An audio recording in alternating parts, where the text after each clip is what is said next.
Is it worth it to try and become a paralegal in 2021? In this video, we're going to go over some pros and cons of choosing this occupation.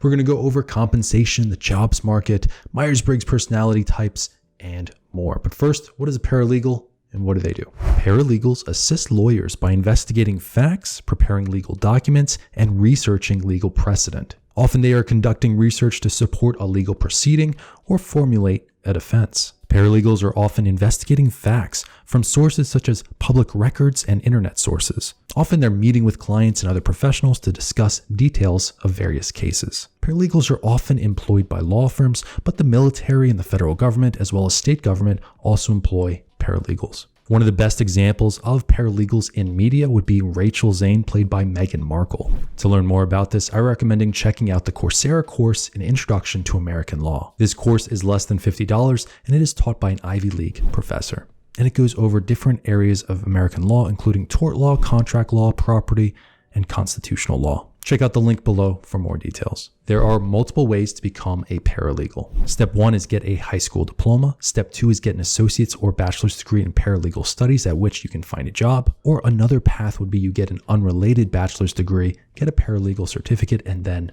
find a job. Those are the two general ways people become a paralegal, but some people get in without doing either of those recommendations. In fact, according to the Occupational Information Network, about 50% of paralegals have an associate's degree, 34% have a bachelor's degree, and 7% have some kind of high school diploma plus some kind of certificate. So some people are getting into this occupation without an associate's or a bachelor's degree. This is because it's relatively an unregulated occupation. If you become a nurse, a doctor, a pharmacist, you actually have to get a license. There is no license to become a paralegal.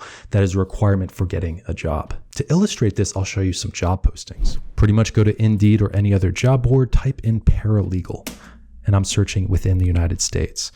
For a paralegal trying to work for the U.S. Army, let's see what the you do have to have a bachelor's degree. It is preferred, but I will show you in a couple of the job postings, it's always saying preferred, it's not saying required. In this next job posting, it's from Chicago Law Group.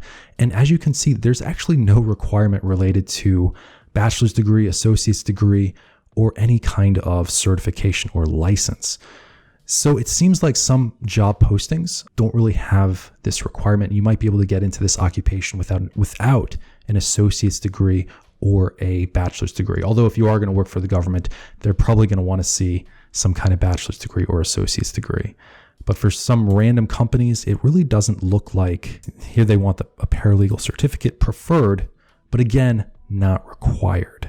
So definitely do your own research before getting an expensive degree from an expensive university in order to become a paralegal. Next, we're going to talk about compensation. What kind of compensation can paralegals expect? According to the U.S. Bureau of Labor Statistics, in 2020, the average base salary for paralegals, and this is assuming 40-hour work weeks, was $56,610. And this is nationally. This includes cities such as New York City, but it also includes cities like Kansas City. This is a national average. And this was higher than, say, museum techs, but it was less than librarians, archivists, court reporters, arbitrators, mediators, and obviously a lot less than lawyers. And unfortunately for paralegals, they haven't seen too much wage growth over the years. In the year 2000, the average base salary for a paralegal, and this is according to the U.S. Bureau of Labor Statistics, was $38,790. This grew to $56,610 in 2020. So really wages have been growing at about $900 per year from the year 2000 to 2020, and only $700 per year from 2015 to 2020. This is not really the greatest wage growth. There's definitely some other occupations that have much higher wage growth than this. But like I said, this is a national average wage. There's definitely certain parts of the country that tend to pay paralegals more than others. In fact, Washington, D.C. came out on top for the highest paying place in the country for paralegals. The average base salary for a paralegal in DC is around $83,000 per year. The second highest place in the country, the state of California, also known as the Golden State, where the average base salary is around $66,000 a year. So if you're a paralegal, definitely consider the Washington, D.C. metro area. You might make a lot more in the DC area than other parts of the country. Another thing to consider regarding this occupation is the opportunity for overtime. Unlike lawyers, paralegals by law have to be given time and a half, or in some cases double time, beyond 40 hours a week, and this can really boost their income. So in general, as a paralegal, there's 4 different kinds of compensation. There's base pay, overtime wages, bonus, and benefits. Paralegals generally do not receive commissions and stock options. So if a paralegal had the opportunity and decided to work an extra 10 hours a week, their total compensation could approach $103,000 per year. And this is just using the average national wage. Overtime wages would be around $21,000, bonus $3,000, and then benefits standard around $22,000 per year. So definitely don't underestimate how much money overtime can stack upon your average base wage if you're working as a paralegal. This isn't open to doctors. This isn't open to other professional careers, welders, plumbers, pretty much occupations that make less than $100,000 per year. They typically get time and a half, but not teachers, unfortunately. So next, let's talk about the job market. Is it really competitive to become a paralegal in 2021? The first thing to understand about this occupation, and this is definitely an advantage, is that the paralegal workforce is massive. There is over 330,000 employed paralegals in the United States.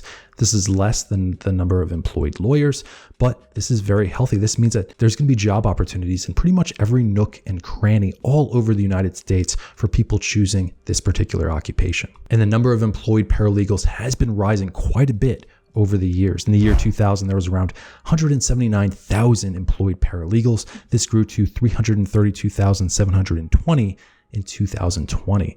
So hasn't quite doubled, but it has come close to doubling in just 2 decades. So there has been pretty solid job growth for paralegals over the past 2 decades. But what is the real-time demand of paralegals right now? For this, I used 3 different job boards, Indeed, Glassdoor, and LinkedIn.com, and I look at the number of job postings across the United States for people in different occupations. On Glassdoor.com, I found about a little under 10,000 job postings for paralegals. On Indeed, 12,485, and on LinkedIn, 27,345 job postings. When we compare the number of paralegal job postings against the workforce, against the number of employed, it actually looks pretty competitive. There's a lot more in the workforce than there are job postings. So this generally means it's actually pretty competitive to become a paralegal. So maybe you do need to get that associate's or that bachelor's degree in order to stand out from the crowd and get some of those better paralegal job opportunities with high-end law firms. Finally, one thing people love to do is they like taking these Myers-Briggs personality type assessments, figuring out their Myers-Briggs type, and then comparing their type to people in different occupations. According to the Myers-Briggs company, certain Myers-Briggs types are attracted to certain occupations. According to the Myers-Briggs company, the most common found type working as a paralegal is the ISFJ, also known as the protector.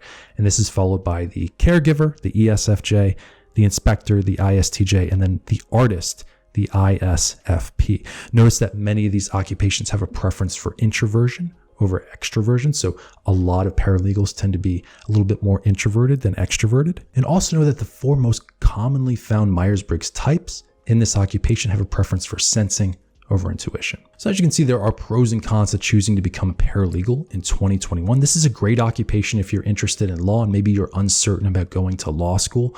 Law school is extremely expensive, and the incomes of lawyers varies dramatically depending on if they're in government, big law, some kind of nonprofit. So this is a great way to kind of dip your toe in the legal pool, really figure out if trying to become a lawyer is for you. The barrier to entry is pretty small, and according to the government, there is actually a pretty good outlook for paralegals going into the future.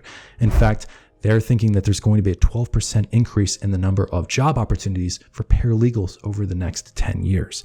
And this is much higher than court reporters and judges. But if you're considering this occupation, definitely also consider occupations such as becoming a court reporter or a judge or a museum tech. There's a lot of other occupations that might attract a similar type of person. Thanks so much for watching. I hope you liked this content. If you enjoyed this content, definitely also check out my consulting video and some of maybe another one of my legal related videos. Thanks so much for watching, and I'll see you in the next video.